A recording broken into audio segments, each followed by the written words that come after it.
Welcome to the Tourpreneur Podcast. Travel industry veteran Shane Whaley will take you on a journey with fellow tourpreneurs, sharing their tips, ideas, insights, and success stories to inspire you to make your tour business the best it can be. And now, here is your host, Shane Whaley. Hello and welcome to episode 67 of the Tourpreneur Podcast. On today's show, I get to talk with Mitch Batch, who is the co-founder at the TripSchool.com. Now, at Arrival Orlando, I was aware of Mitch. I've seen his work online. Didn't know a lot about his company, and I've always been intrigued. Got to have a very quick conversation with him at Arrival Orlando, with him and his business partner, Alan. And I said, look, you guys need to come on the show and share a little bit more about the educational classes and courses you put on for the industry. So I got talking to Mitch, and, you know, in these times that we're in, especially if you're listening to this in 2020, Mitch didn't want to come on and just, promote his courses. He wanted to come on and really share knowledge. He's been guiding tours for the last 18 years, very experienced. And I was very curious, actually, to learn about his courses. So, for instance, TripSchool offers what they call immersive tour director and guide training experiences, both online and offline. And I was intrigued by his offline offerings because if you go to their website at thetripschool.com, their training isn't some webinar. They do offer online stuff, a la carte, which I love, but they have a whole tour director certification course where they take you out on the road. So Charleston and Savannah, Toronto to Quebec, Fall Foliage in New England. In fact, I joke with Mitch because one of his classes actually goes right by my house. What's cool as well is we talk about tech, but not the usual. It's not booking platforms. It's not OTAs. It's more how you use a tablet. There's one tip that Mitch shares at the end of this, which blew my mind. And I give him a lot of credit for sharing this because I can see how it would wow guests on a tour. I'm not going to say any more than that, but make sure you listen to the end because I think this is something we can all implement in our tours. And we talk a little bit about Mitch and Alan from TripSchool are running show and tell webinars free right now. So there are a lot of free webinars out there, but you can get a taste of what they're offering. And again, what I like about TripSchool, it's not how do I market my tours? How do I sell my tours? It's how do you be an engaging tour guide? How do you lead tours? It's more the art and craft of leading and building tours. That's what this show is about. So show notes available at tourpreneur.com/67. Thanks for tuning in. Hope you're all staying healthy and enjoy the show. And welcome to Tourpreneur, Mitch Batch of the Trip School. How are you, sir? I am hanging in there. How are you doing, Shane? Yeah, just about hanging in there. One of the things that we're doing on the podcast right now, and I know you share this view, is we're trying to be positive. And what I want our listeners to understand is we're not ignoring what's going on in the world right now. We're recording this March 2020. Maybe you might be listening to this in March 2021, and it'll hopefully sound a bit odd. But we are trying to work on things we can do positively. We're all working from home. We're all self-isolating. We have this time now to all those tasks that we were unable to get to when we're busy leading and directing our tours. And Mitch at TripSchool is running some show and tell series, right, for your community. Absolutely. You're spot on with the idea of being positive right now. It's too hard. I can no longer click refresh on the New York Times. It kills me, especially living in the dead center of Manhattan right now. It just gets worse and worse. And so my business partner and I just decided to brainstorm ways that we can be a positive force in the tour guide community, the tour operator community, and put something out there that's going to make a difference in people's lives when our lives are on hold. And so, one of the biggest things we came up with was something called show and tell. We realized because we have a community of our own students around the world, hundreds of them who are just sitting at home right now, dying to share their knowledge, dying to share their passion for all sorts of subjects. And so we put together something called show and tell.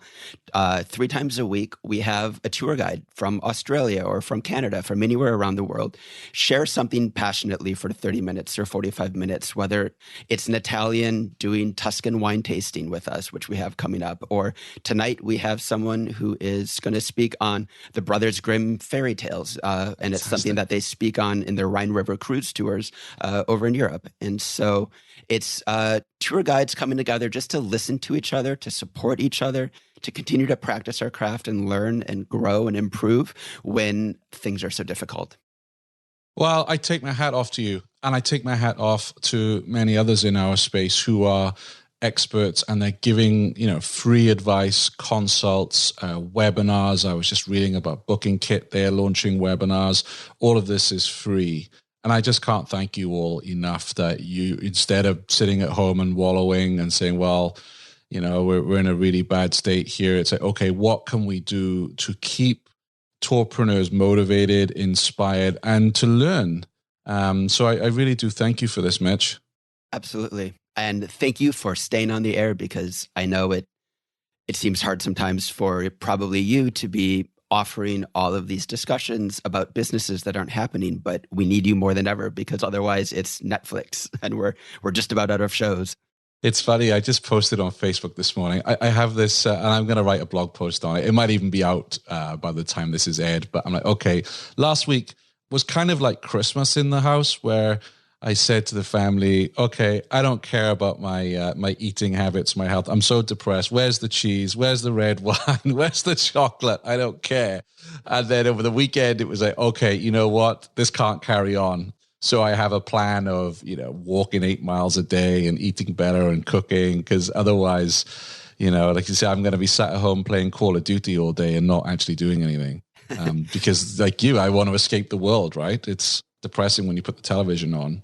Well, it's funny. I mean, we live in the learning space. My business is entirely just about education and helping tour businesses and tour guides grow and learn. And essentially, my last week has been shifting everything I spend my time traveling around the world doing and putting it into some sort of world online that we can all continue to access. And you're absolutely right. Nobody wants to sell anything right now. We just have compassion for the entire community, and we're just trying to offer all of our little worlds of expertise to a community that's struggling and is going to keep struggling for a while.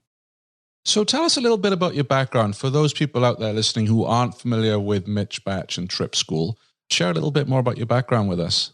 Yeah. So I'm from rural Wisconsin. I grew up in a town called Wisconsin Rapids, which is famous for at one point having the world's longest paper mill. And at a certain point after high school, I think I just snapped. I lived in a world of like wonderful parents, but it wasn't an environment that really spoke to me. And so after high school, there's just a moment inside of me that said, I need to go see the world. I need to go become myself. I didn't feel myself yet. And so I really did snap. I told my parents I need to go somewhere. And I told them I'm moving to New Zealand, which I did. Wow. I dyed my hair blonde. I changed my name to Elliot, and I started a completely new life down there. New Zealand. I was there for a year. I was in Australia. I was in Japan. I was all across the world. I had been to over 60 countries just in a few years. For me, travel just became a drug, and I think it was because I hadn't had it for so long. In Wisconsin, travel usually means going to your ice fishing cabin 15 miles away, and so just seeing kind of the wonder of the world became my drug. And at a certain point, my parents said, you need to get a job or an education. And so I ended up in France. I ended up in Paris, and I applied to university there, and I became a student, and I studied in France for the next 5 years. And I ended up doing graduate degrees in philosophy. And my biggest goal in life was to become a philosophy professor. And wow, the minute I started doing that, I realized I hate it. And it was always that sort of travel itch, because during the summers I had started working as a tour director or as a tour guide. So I guided people around Paris, but then I took people on multi-day trips all around the world and all around Europe especially. And I just realized that was where my heart was. And I picked up my bags after about 6 years in Paris and quit teaching, quit doing everything there, quit a relationship, and I moved to New York City. And from there, I've just always been in the travel world. I've been a tour director, taking people on multi-day trips all around the world. I've been a local New York City licensed tour guide. I have run my own local tour business. I've been a multi-day tour operator, and I started to speak at companies on just training topics, mainly on things like storytelling and just engaging your customers, your clients. I was always deep into tour technology, the ways it can enhance the sort of tour experience on the road. And those sort of topics kind of took off as a career for me. And for many years, I did private trainings for companies. And just a few years ago now, we're still a young budding school, but a business partner, Alan, and I, who was a dear friend of mine for over 15 years, we started something called TripSchool, which is essentially just a cute little logo on the things we've always done and sort of putting it out into the public as classes, workshops, online workshops, books, basically publishing materials to help tour directors, tour guides, tour operators be better at what they do. And now it's taken off. I haven't slept for years. My hair has turned gray, and I love every minute of it. Fantastic. I love your story. I always smile when I see you come up in my feed, because I remember having a conversation. We first met at Arrival Orlando last year, but I often say on the show, one of the reasons I created Tourpreneur is because if you want to, run a hotel, you can go to hospitality school, you can go to Cornell, for instance, or the International Hotel School in The Hague in the Netherlands, but there's nothing out there for tour operators, and very often we learn as we go along. And I remember you correcting me, rightly so, and saying, no, but there's TripSchool. And I was like, yeah, there is, And what I like about, and again, this isn't a sales pitch or anything, we're just chatting. I'm really intrigued by your business. When I looked at your website, I was like, wow, this isn't some online 10-part webinar. You take people out, right? You come to Vermont and places and take your students out on the road. We should have stopped by your house. You did. Remember, you knocked the mailbox over. Oh, that's right. That's right. You're not recording this, are you? It's all right. They don't listen. Everyone's tuned out. Listen, I understand the power of online, especially more than ever right now. However, for me, the learning happens out in the world. We are people who live out in the world with customers and guests who are out in the world experiencing this stuff. And for me, the best way to learn how to be an interesting tour guide is to be out there delivering it with a close-knit group of people who are there to encourage you, there to critique you, but there to make you better in all sorts of different ways. But also learning your tour business is, I believe you should be growing your tour business by being out there, by observing people, by interacting with people. You can sit there in the corner of your apartment till the cows come home, massaging your SEO, looking at the perfect OTA, getting all of your metrics and all of your KPI dashboard and everything just perfect.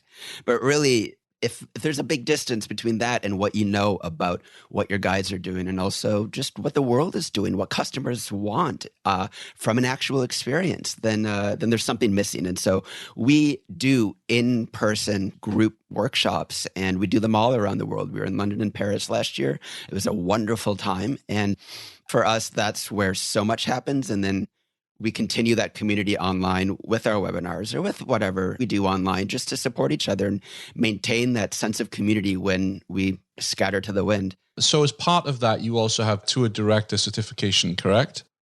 Yeah. So I don't know if your audience is totally familiar with a tour director, because it's even a weirder job than a tour guide or a tour operator. But a tour director is somebody that usually they can live anywhere, but they're usually hired by a large company that puts together packaged multi-day tours, usually involving a motor coach or sometimes involving a cruise, although probably not for a while. And you visit several cities. So when I was up by your house, we were actually training tour directors for fall foliage tours, which are 5 to 14-day tours where, you suddenly have this conga line of people who are looking at the beauty of Vermont, the splendor of your barns and the deliciousness of your cheese.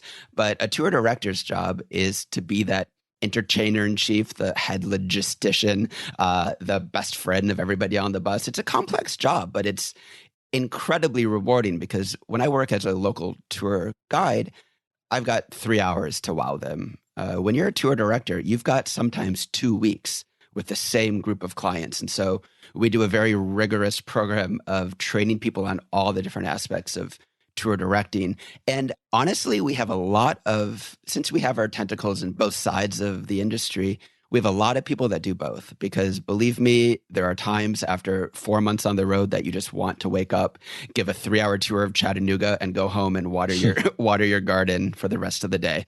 And so it works well because there's definitely moments where I am ready to leave New York and I love going over to Paris for 7 days with a group and just exiting that mindset because it reminds you of what travel is, which is transformational, changing your mind, changing your brain state as you enter this totally new context. I feel it when I go to Vermont. It's wonderful. Yeah, absolutely. So let me ask you a little bit about the tour director thing. Let's see if I can understand this. So is it mainly aimed at multi-day tours? So let me give you a scenario, for instance. So one of my ideas, I was planning and researching it last year. And obviously with the crisis we're in right now, I've obviously shelved this. But so Vermont is very famous for its IPA and its breweries. And there's a great tour in the city of Burlington itself. But I live about 40 miles away from Burlington, and there are some fantastic breweries outside of the city, and there's no tours. One of my business ideas, and I was doing due diligence on this, was, I'd love to put a tour together that, okay, you get people who come in and do the Burlington tour, but they want to go out and explore the rest of the brewery. Because apparently Vermont has, per capita or something, more breweries than any other state. You got to do something up there. Exactly. So, my background is in sales, in marketing, some of the tech aspect of it, people and culture, because I've led, sales teams, OTAs and all of that. But in terms of actually putting a tour together, I've never had to do it. So for instance, let's say I'm like, I want to go ahead with this kind of tour. Would your tour director certification be the right course for me? Or is it designed mainly for multi-days? No, so it's designed basically to start to think about a tour experience on a larger level or a longer level. There's the 2-hour food tour, but then there is a complex day's journey that might involve contracting a motor coach, might involve working with suppliers like your breweries, and it increases in complexity. And obviously the natural progression is towards just more and more days of more and more complex movements like hotel bookings or even booking flights or offering flight bookings. And all of these different components can start to feed in. But the tour director starts to take on a logistical role that is almost like a small business owner, but of their tour, And so for someone like you wanting to do that, it's a great course. I mean, and again, I'm not pitching the course. I'm just saying it's great because half of what we need to do is learn how to be engaging and competent individuals on a guiding level. We need to be good at interacting with people and wowing them and telling great stories and engaging incredibly. But in that Maslow's hierarchy, you've got to have that base of that operational competence, that logistical competence, and knowing how to keep a tour on schedule, knowing how to make those contractual bookings in a way that's friendly to you and also to the vendor. Everybody that comes into this industry brings who they are. And so for some people, they're fantastic at that marketing side and that sales side and putting that stuff together. But they've got to take that leap into that customer facing moment of you've got to wow them. It doesn't matter how well the tour is put together. While you're proud of that, all they see is what they're feeling. Nobody thinks this is such a logistically perfect tour. They might think that, but that doesn't get them to the point of saying, wow, what an incredible IPA tour that Shane put together. And we preach this all the time from wow moments. And whether you've got a 2-hour tour or you've got a 12-day tour, you've got to create these little crescendos, these little moments of peak intensity and experience and excitement about something that when that tour finishes, they're going to remember that. I'm intrigued because, like I say, the operational side, logistical side, I have no clue. And that was actually, when I was looking at this last year, that was what was holding me back. I thought, I can do the marketing, I can build a website, booking platform, all of that, but I don't know how to deal with buses and drivers. And should I, buy my own bus? Should I lease? Should I rent? All those questions that many tourpreneurs have. And I think this is often what holds us back is that we know how to do, I'm maybe an expert on IPA, but I don't know everything else that goes with it. So I'm very intrigued. And I'll say this much, this industry, and I mean the specifically multi-day or more complex tours industry for a long time has been ruled by large companies, large tour operators, because they're the ones that became expert at doing that, negotiating phenomenal rates for various components. And so the industry has always wanted people kind of just to funnel into working for those companies. But I have very good relationships with all of those companies, but I I want to encourage people like you to create this sort of grassroots movement of understanding that you can do this. And that's kind of what we do is we just lay it out. We had somebody in our class in San Diego. She runs a wonderful tour business in California. She's got a great car. She does driving tours. She took our course, but after she's been doing this for years, and at the end of the course, she said, I wish I had taken this 3 years ago, because it's just hearing from somebody who can just lay out a plan for you so that we're not just beguiled by the steps ahead. And it's just always so easy to say, forget it, this is too hard. Yeah, and I know, some people starting out have got $0 to start with, and they have to start small. But for those of us who do have a reserve, I'm always about how do you flatten that learning curve? What course can you do before you jump in? So I'm very intrigued when we get out of this crisis, of digging in a little deeper with you about these courses and how people can flatten that learning curve. And by that, I would love to invite you on with a couple of graduates, because I'm a big fan of finding out someone who's been on the course, and then they can talk and say, yeah, I work for this tour, and this is what I learned with Alan and Mitch and their guys. And I think that's where it's very inspiring to hear that. You also, so you have the tour director certification, and then do you have tour guide training, or are they one and the same? They're different. And there's a lot of overlap. Obviously, you're dealing with people no matter what, and you're delivering stories, you're delivering exceptional experiences, yada, yada, yada. But we really, when we get into the tour guiding program, it's a shorter course. It doesn't have our online course component, which is just 2 weeks of just going through a lot of that information that you just need spelled out for you to understand that side of the industry, because it does get very complex very quickly. But our tour guiding course, we do it here in New York City. And really, it's, again, just 5 days of, half of it is those guiding skills, but then the other half of it is that entrepreneurship related to what it means for you to be running your own local business in a local market, and then starting to deal with some of those complexities that you spend so much of your time thinking about and educating people on, the OTAs and the relationship between kind of this giant online world of selling and what you are as a small business owner delivering your small experiences.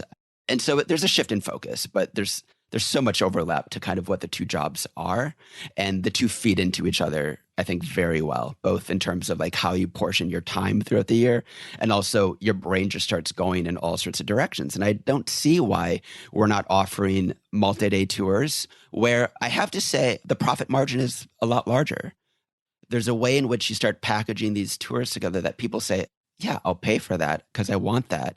I want that done for me. Definitely. And that customer still exists despite this giant movement towards people going on a kayak and booking their flights, and people going on to Expedia and booking their experience, And so I think there's a real, when we snap out of this, a real reason for a lot of your audience to be looking at creating their own multi-day tours or slightly more complex tours with a customer that appreciates not only that complexity being taken care of, but also the experience of being with someone for a longer amount of time. I can't stress enough how good that feels, both on your side as a guide or as an operator, to forge deeper relationships with these people. I mean, I send out a little newsletter to people who've just been on my tours, not my school or not anything else, but just people who have traveled with me, and we stay in touch. Like, I have about 8,000 grandpas and grandmas now in my life. They just want to hear what you're doing and where you're going. And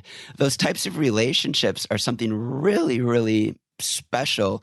And there's also a business motive, because it's a loyal customer. And boy, I have customers who just say, where are you going this year? I'll go. Are you creating a cruise to Croatia? Then I'll go. I want to continue to feed off of what you're doing. And that's a really special way to run a business, because it doesn't feel like a business. So let me ask you, this is probably one of the toughest questions you're going to get, I imagine. Tell me about the best ever, apart from yourself, right? The best ever tour guide you've experienced on a tour. Yeah, I have to say he is also one of my dear, dear friends. He's somebody that I met about 4 years ago, and I'll say his name. His name is Robert. He's a New York City tour guide, but I don't think I've ever seen a guide more in my life able to comprehensively and encyclopedically, if that's a word, understand a city, but then distill it into a way of experiencing it that feels 100% customized to his audience. I mean, I've been at the cocktail bars where he's talked after his tour about kind of even just going through what he did, and then also the next morning thinking about his next tour, and not in terms of, I don't know, pumping himself up or getting himself excited, but understanding his client on such a granular level that every experience he gives is tailored to them. And it comes from just this depth and passion that he has for the city. But believe me, I've met so many guides who know way too much for their own good. Yeah. Because you just drone out, and it can't be about knowledge at a certain point. It has to be about relationship and emotion and connection. And I've never met somebody in my life better at making an emotional connection and really making an impact on customers' lives in a way that is tailored to each person because of what he knows. How does he do that? How does he find out what his customers want? Well, so, I mean, he does largely private tours. And so he does have a body of knowledge or of understanding of his customers. But for example, he does Metropolitan Museum of Art tours, and he'll simply understand if he has 2 clients from the Netherlands plus 2 clients from France. And if he doesn't even know anything more than that, he makes sure that what he's doing at the Met is beginning where they are, which is their understanding of their own countries, and building a dialogue around art that might end up, of course, at the American wing. He doesn't just sit there and look at Dutch art, but he might begin there. He might begin at the Grand Gallery and start by saying, listen, this is the context of who you are, of your patrimony. And New York City as a city received that, and we tried to imitate you for a long time until we grew courageous and started to grow our own art and our own architects, and took that inspiration and transformed it in a distinctly American way. And he might make that conversation about who those customers are and begin where they are and lead them somewhere. And I spend so much of my training life trying to get guides, I guess, to really take seriously who somebody is at the beginning. Figure out the types of questions you can ask that gives you that information to build a bridge from their knowledge to where you want to lead them. And it's different for every group. Whether you have 30 people and you know their nationalities, or whether you have a little pre-tour briefing, or whether you have the ability to ask a question beforehand. That, for me, is what this job is about, which is changing lives through creating connections and relationships rather than just infotainment. Yeah, I agree. You know, it's interesting that the last tour I went on was London Rock Tours, obviously in London. It was a rock and roll tour of London. And this guy was great because, I mean, he was an encyclopedia. I mean, this guy's knowledge of music and bands in London was incredible. But what I liked about him was a couple of things, because you're always observing, right? We're never off the clock, are we? It's our curse. We can never just enjoy a tour again. Yeah. Yep. And he, you know, I met him at the meeting point, and, you know, first question is, oh, where are you from? I said, oh, I'm from Wales, but I live in the US. And he was like, Wales? He said, let's have a think. What rock stars, what bands come out of Wales? And immediately, you know, he's building this connection, which I thought was good. And then we get on the bus, and he welcomed everybody and went through the house rules and everything else. But then he said, okay, you know, what bands are you interested in learning about today? Because, you know, London is full of music history. And everyone kind of shouted out a band. And then he really tailored what he was giving on the tour. He was really talking about specifically the bands that people had mentioned. And I thought that was very clever. Absolutely. And that's relationship building. I mean, more than simply delivering a more personalized tour, that's creating a feeling inside of that customer that says, oh, I'm being taken care of. And I feel like anytime your product becomes about that relationship, you can get away with a lot more than if you're just delivering a product. I mean, I talk all the time about not meeting expectations, but exceeding expectations. And that's what that is.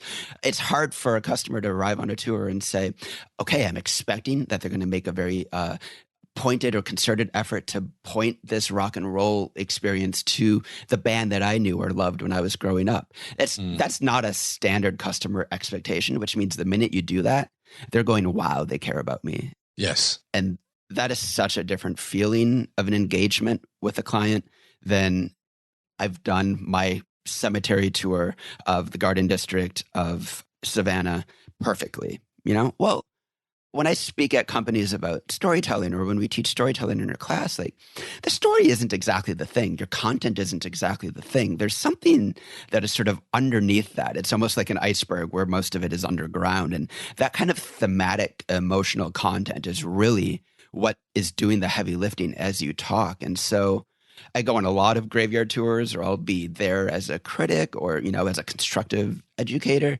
But I'll watch and I'll see that they're just diving into talking about graves.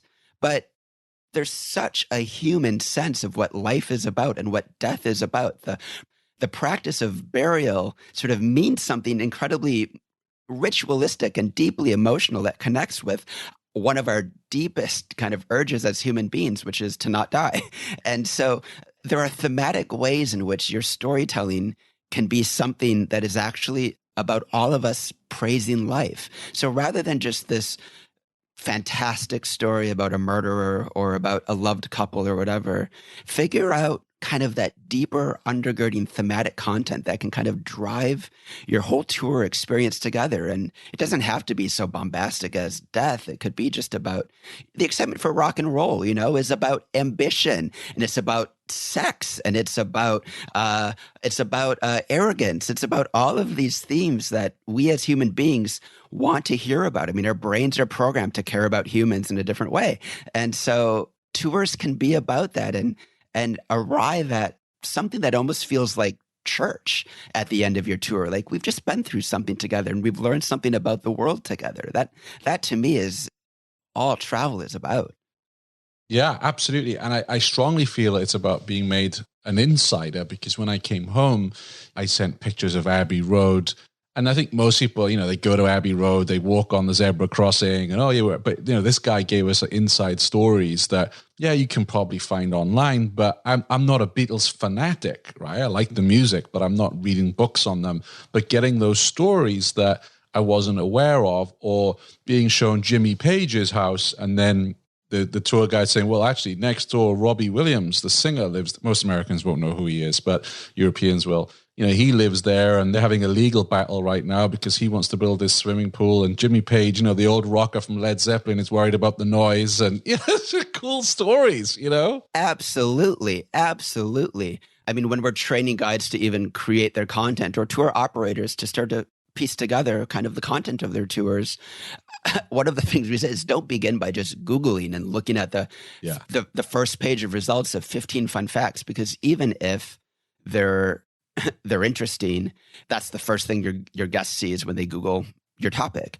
And we live in such information overload. We live in in a world of such intense amounts of knowledge being thrown at us all the time, that your guests have access to that as well. So what can you give them that goes beyond that standard body of knowledge of this was built in this year, this is what this is now, and you already know this. And so we tell people, start with Google News. Start by searching for your topic in Google News and see a collation of all of the interesting things that are actually happening to a place. And that's when you learn about weird property disputes, about this house. And sure, you might begin the journey of your story by talking about the year it was built and the architecture or whatever, but then go somewhere interesting. And I mean, that's what you remember from that tour. That's what you remember.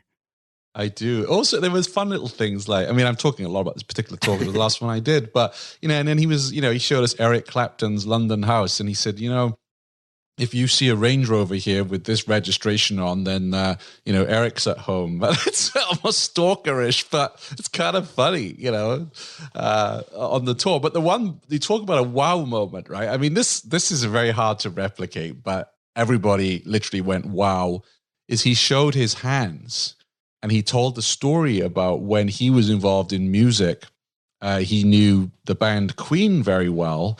And long story short, he was one of the people who was in the studio that was leading the clapping to We Will Rock You. Oh, my gosh. So he said, look at these hands. You hear these on the recording. And it's like, wow. Oh, my gosh. Oh, my gosh. Yeah. I mean, listen, there are certain wow moments where they just happen. I live in Greenwich Village, and the most popular site in the entire village is the Sex and the City house, where where the Right. exterior was filmed for Carrie's apartment. And I had a group, and I honestly don't even really show it because I just find there's so much in the village that's so interesting, and it shows up on Google Maps as like the one thing of interest in the neighborhood. And so, but if somebody asks about it, I say, yeah, it's over here. So I took the group over there and they looked up and saw it and they're all excited. And I said, yeah, can't you imagine Sarah Jessica Parker just walking down the street, going into her apartment? And they said, yeah. And then we all turned to start walking and there was Sarah Jessica Parker walking down the street. Wow. And everybody just jaw dropped.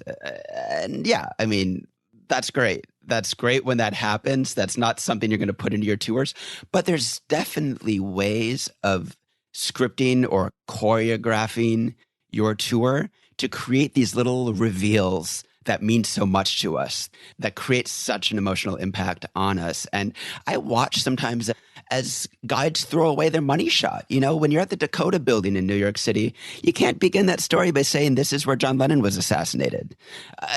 Don't give away the meat. You don't eat a burger by just diving into the meat first and then listening to a bunch of lettuce and cheese afterwards. Like, save that for a moment and step back and build your story or build your experience from somewhere else. I mean, that's where Rosemary's Baby was filmed. And so you might start with Mia Farrow. You might start with just the drama of a building there with nothing around, and then piece together by these little cues of your storytelling. I might begin by talking about the Singer sewing machine factory or something seemingly unrelated. And I say, but all of that's interesting, but that's actually not what I want to tell you about this building. I want to talk about a frigid day in December and a man from Hawaii.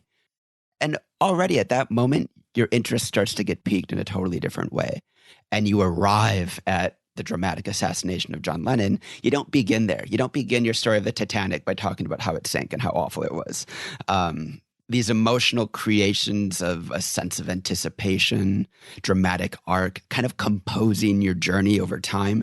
For me, that is the most important element of a tour experience. And I see a lot of sort of monotone tours where this is where we've stopped. I deliver my engaging commentary, and then this is where we stop. We deliver my commentary here and continue on and continue on and continue on.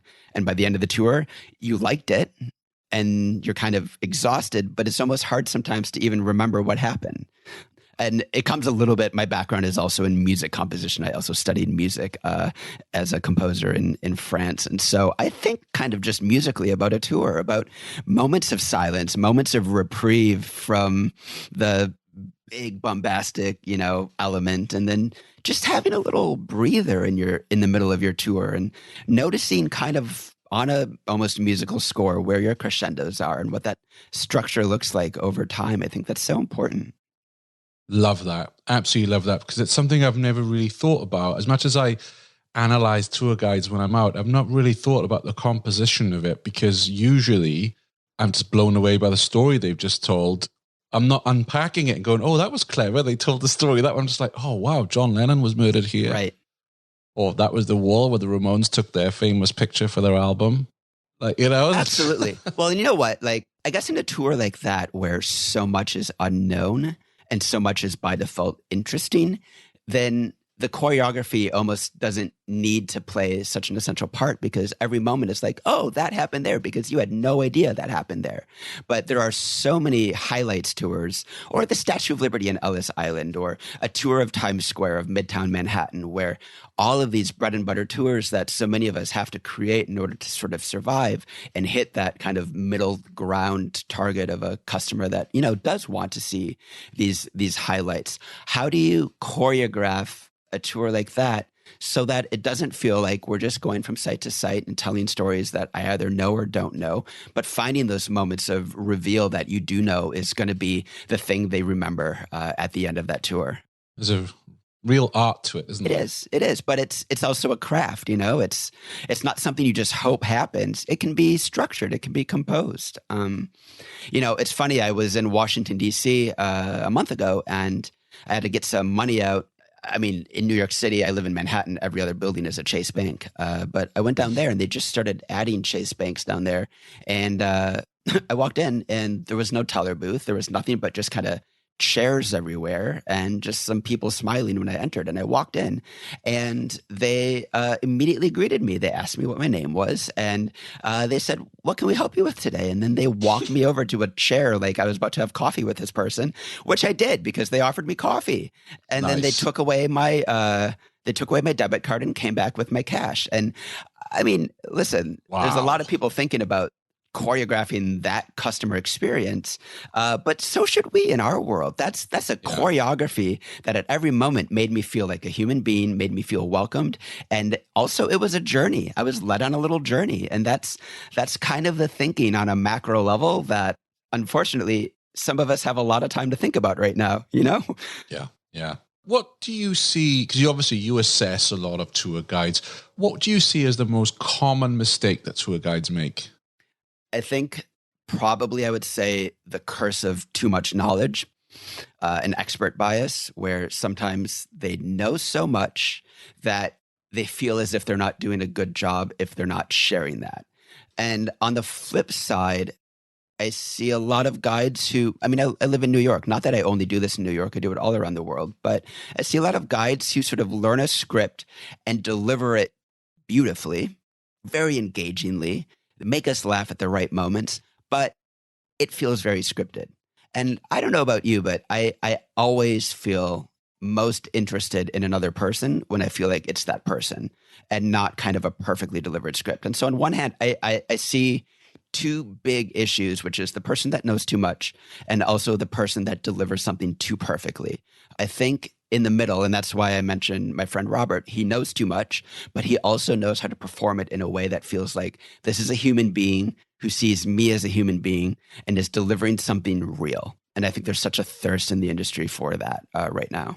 Did you know every weekday Shane curates the most interesting news articles in tours and activities and sends them out in a snappy daily digest? Grab your copy of the Tourpreneur Daily Briefing at www.tourpreneur.com. And for people who can't, or they have families and they can't travel and they can't have that away from home, you also offer some online curriculum, don't you? Yeah. Listen, we've always been deeply committed to what happens when you're in a room of people and human beings are interacting with other human beings. But we're going to be launching a storytelling course that allows a lot of these principles to just sort of be thought about and put into action in your own way. So it's funny, I spoke at Disney a month ago, and they love cute words or acronyms or things. And I had always talked about tour choreography, and somebody there said, it's tourography. And you clearly love it as well, your tourpreneurship. Yes. But tourography is kind of where it ends up being. It's thinking holistically about all of these different elements. And while the practice of that is something really important to happen in person, I do think that an online course can sort of begin to spell out these themes, storytelling principles, creating wow moments, identifying your wow moments, and like learning how to build up to it. That is everything that I'm doing right now. Basically, all of our courses that were in person beforehand are being transformed into what we hope is going to be kind of an engaging online experience. We already have a fundamentals of tour directing course out there, but for us, we're looking at growing that online resource to become something that supplements what we'll be back in life doing as human beings again. But most importantly, right now, all we're trying to do is grow our show and tell series, because I am so blown away. We just had an Australian submit something about China, about touring in China. We have so many baking demonstrations of local foods from around the world, but also people who are going to give us a tour of Florence. We're going to be able to travel from our armchairs, from expert local guides, but also allow us to learn from other guides. I love hearing your stories of the tours that you go on, because you go on tours all the time everywhere. And I love what it means when I watch somebody else in doing their craft at an excellent level, because I learned so much. And hopefully our show and tells, which are just totally free, are a way that people can submit topics or just chime in and join in and feel like they're being connected to this world that we all live in. Yeah, and if you go to tourpreneur.com/show and tell, I will add a link that will send you directly to the show and tell pages. So if you're out walking the dog or in the laundry, that's when I listen to a lot of podcasts when I'm doing the laundry. Absolutely. I mean, yeah, for me, it's dog walking and then I come home, but I've made a new rule. I'm not listening to them at home anymore. I'm only reading books because I'm a victim of this. We're all small business owners and we all live frenetic lives of to-do lists that are 8,000 topics long. And living by that to-do list, what I've learned just in the last couple of weeks of being home for the longest I've been home in a long time is it closes our brain to some of our biggest thoughts that we can have about our businesses and about the future. I just finished reading a book by Jenny Odell called How to Do Nothing. And it's not about doing nothing at all. It's about being completely aware and mindful of the way in which being cemented in a place and allowing our attention to be wider than it's ever been and less distracted than it's ever been opens up our brains and opens up our lives to surprising thoughts and surprising paths forward, creative paths forward. I love logging onto LinkedIn every day and seeing incredible minds coming up with new solutions and new ideas about this business that aren't just that same old rotation of things we should be thinking about. And I think for me, those surprises that even come up on there or in my own brain or for anybody are absolutely incredible. So Jenny Odell calls it placefulness, which I love. It's the power of just being stuck in a place, turning off those distractions and letting your brain open up in a surprising way. And it's something that, at least in some basic way, we can understand is a positive from this difficult period. And I need to spend most of my life thinking about those positives rather than clicking refresh on the New York Times. Yeah, absolutely. And I'm actually in the middle of building the Tourpreneurs. I was going to call it the Tourpreneurs bookshelf, but I think I have to call it bookcase because I'm getting so many great recommendations from guests. And I'm a complete bookworm. I love reading books. So I love sharing books that we as tourpreneurs are reading and applying, the practical stuff to our businesses and to our life. So I will definitely add that one. So as I say, I will link to the show and tell, which is completely free. And I urge all of our listeners to sign up and submit something. I'd love to hear. I mean, listen, it doesn't need to be an Italian wine tasting. I would love for it to be sort of an extension of what you do, which is just people with a little expertise in Facebook ads or whatever they might have. Like, that's all interesting to people. But I like that so far, turns out a lot of people are interested more in talking about wine than talking about their businesses. Well, that's also what I've admired from afar with TripSchool, and I hope I've got this right, is many of us talk about technology, and by that we mean OTAs, booking platforms, WordPress, etc., plugins. And, I was looking at your webinars, your paid webinars, and there were a few on there that even I was like, oh, I should buy one of these. I love the fact they're a la carte, by the way. You can just pick what applies to you. So when you talk of technology, there was one here which was called Technology, Note Organization and Destination Research. And it was a webinar focusing on tools like Evernote, Google Docs, OneNote to organize research that you lead. And I'm like, wow, I kind of need that because I'm learning Evernote as I go along. And in fact, when you and I finish our conversation here, I need to jump on Evernote and kind of write up the important things we've talked about, because otherwise, when I edit this in a week's time, I forget, Absolutely. So, but I'm not great at Evernote. I'm just like most technology, I learn it as I use it. And I'm sure there's quicker ways of doing things and more effective ways of doing things, so that there is that side of technology. I know you also talk about tablets and tablet usage on a tour and best practices there. And you even have a webinar which is taxes for tour directors, correct? Absolutely. I'm blown away at the financial illiteracy of people in this job, because partially that's not who we are.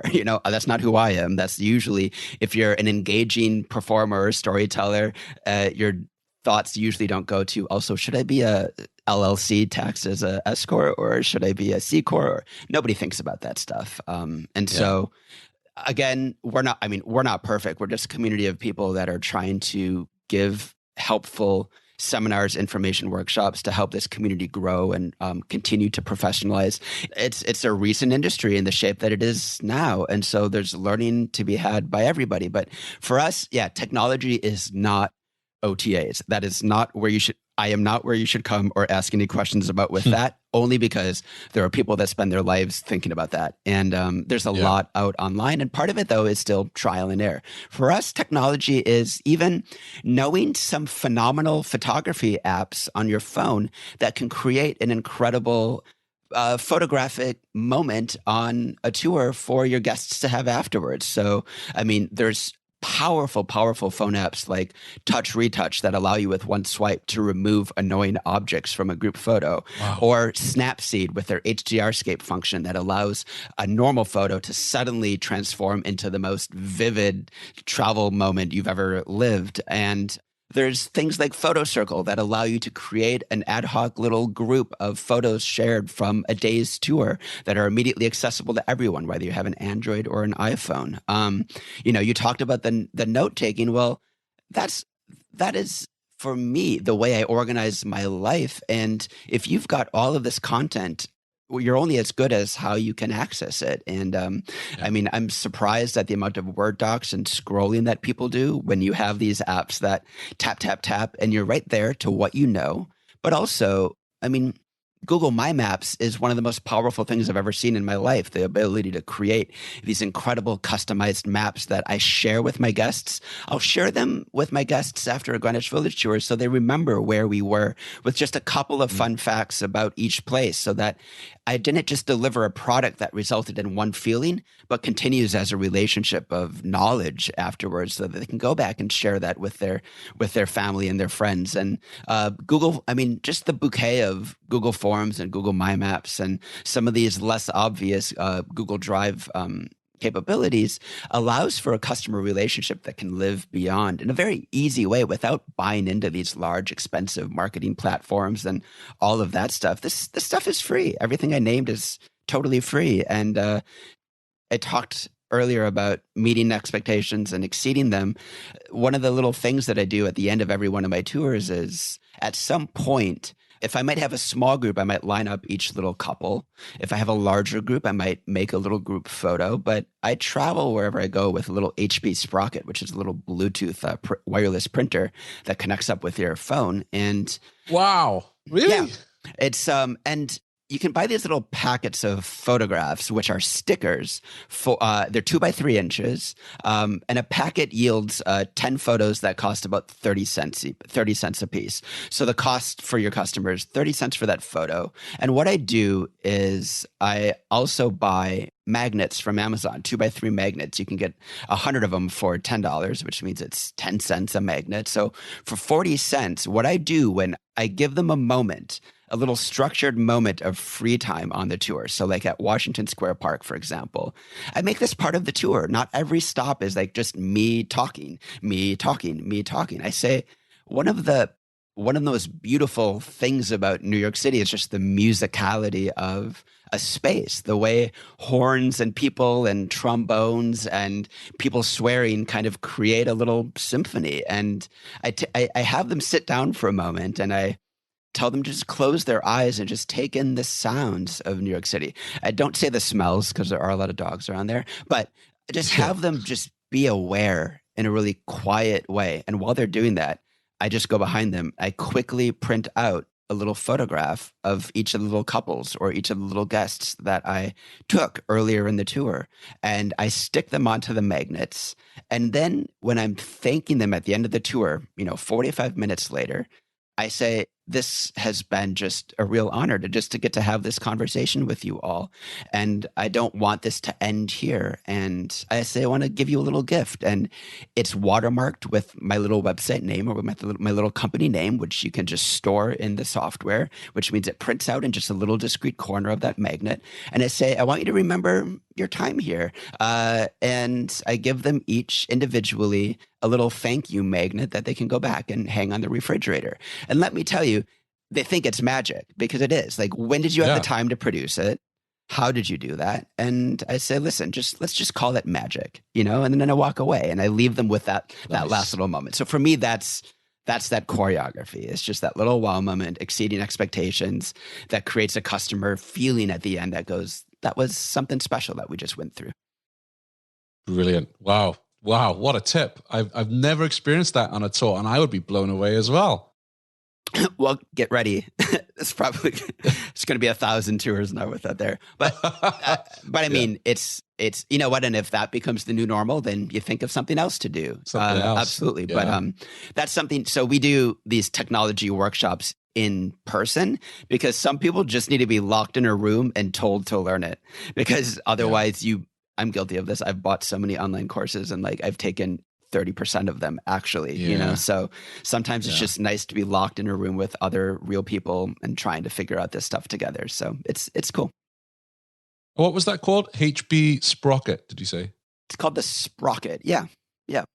Sprocket. Yeah. And now there's a Sprocket Plus, and now there's a version that has a camera built in. There's, it's a world that has developed in the last few years, but I bought one just because it seemed cool a few years ago, because I'll buy it and I'll experiment with it. And believe me, I've got a shelf of rejects that I've never used once on my tours. But when it works, I'm happy to share it, because I've been in this industry for 18 years now. And at this point, you get to a point where it's easier to let go than to hold on. And so I'm more than happy to answer emails, to respond to people's questions, to just try and be a positive presence as we all kind of use this time both for creativity and for reassessing what we do on our tours. Definitely. Where do you stand, before we wrap up, where do you stand on gimbals? Because they confuse the heck out of me. I'll say this much. And again, mainly my haul of rejects are giant stabilizer things, especially ones that hook into my iPhone that spend 39 minutes trying to pair and trying to get up and running. Yeah. No, believe me, the end result looks great, but I'm never there and ready to get it done. I will say this, the DJI Osmo Pocket, I do like, because it's instant on. It is a gimbal. It fits in your pocket, which means I'm more apt to actually take it with me. And it approximates, obviously, not as well as the other gimbals, but still gives you a good approximation. But let me tell you what I do. And again, I almost never use that. What I do usually is when I'm taking videos, I'm doing it with my iPhone because I've got it there. It takes incredible 4K video. But one thing I do is I shoot in 4K, because that means that when I'm creating a 1920 by 1080 video, I have crop room.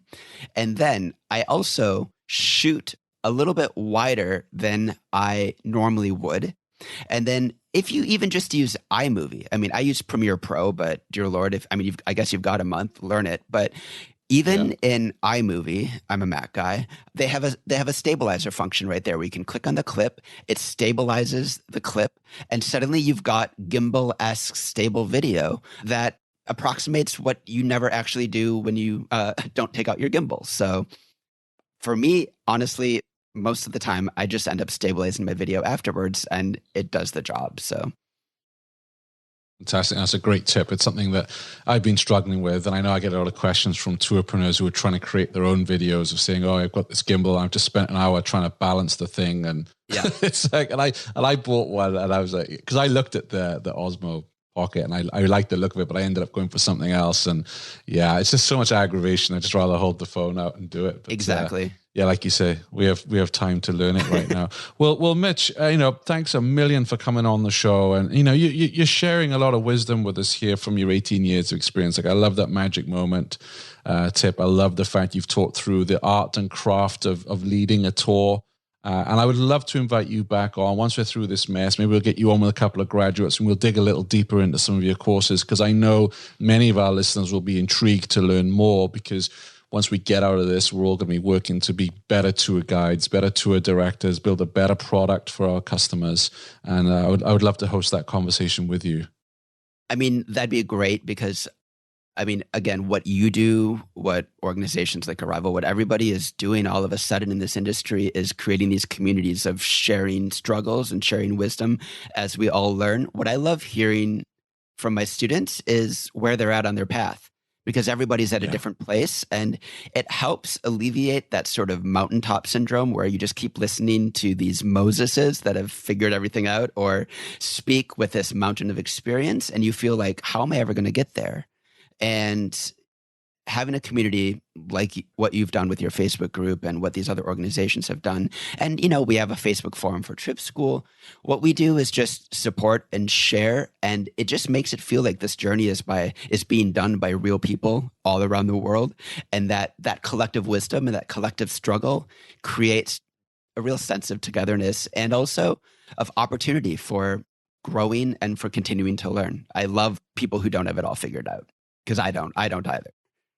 Absolutely. And where I give you credit, because I get approached by a lot of people offering courses, or what I'm seeing right now is a lot of people coming out of the woodwork saying, oh, I'm an entrepreneurial coach. I'm a this coach. I want to help tour operators out. And what I'm saying in our community is be very careful, ask for references, ask to speak to graduates or people who've, gone through that course. Because if that person or that company is of good standing, they will say, oh yeah, you can speak to Jane Smith and so tours, she came in with us, or she sat my course, or I've consulted with this person. Just make sure to do the due diligence. And I love on your page, you have a praise page, and people can see how authentic you are, because you've got their real names, you've got the posts they've made on Facebook. Yeah, absolutely. You're not hiding anything here. It's not John C. from Wisconsin said.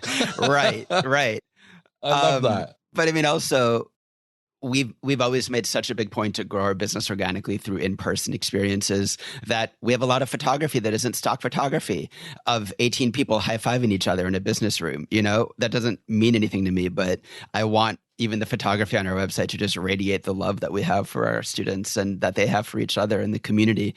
But you're right. I mean, for me, that's what proof is. But more importantly, the reason we don't make a lot of big claims about what you're going to do or earn or whatever is, I studied philosophy in Paris. I came from the least capitalistic entrepreneurial kind of mindset that I could think of. Like, I spent a good 5 years literally drinking 10 espressos a day and 2 bottles of red wine a day, just talking to other people who largely have, also pretty good lives about things that aren't that practical. And so for me, I do like that.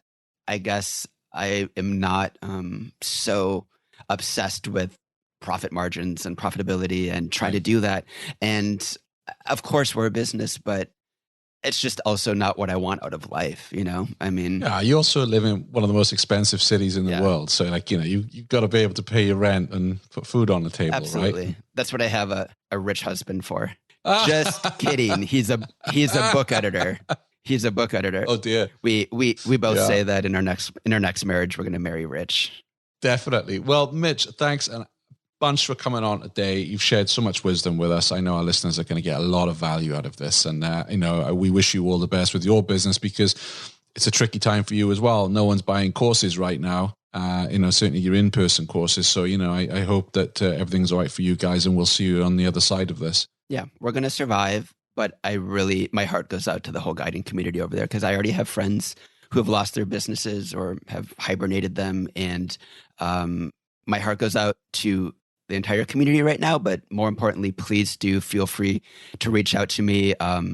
It's just Mitch@thetripschool.com or info@thetripschool.com. But just shoot me an email with any questions or concerns or ideas, especially if you want to participate in our show and tells or anything that I can do, because suddenly I've got all the time in the world. Yep. And I will add all those links to our show notes you can find at tourpreneur.com. Thanks very much, Mitch. All the best to you, sir. Keep fighting the good fight, Shane. Appreciate everything you do. Thanks for listening to the Tourpreneur podcast. Be sure to visit tourpreneur.com to join the conversation and access the show notes, including links to the resources mentioned on today's episode. This is Tourpreneur.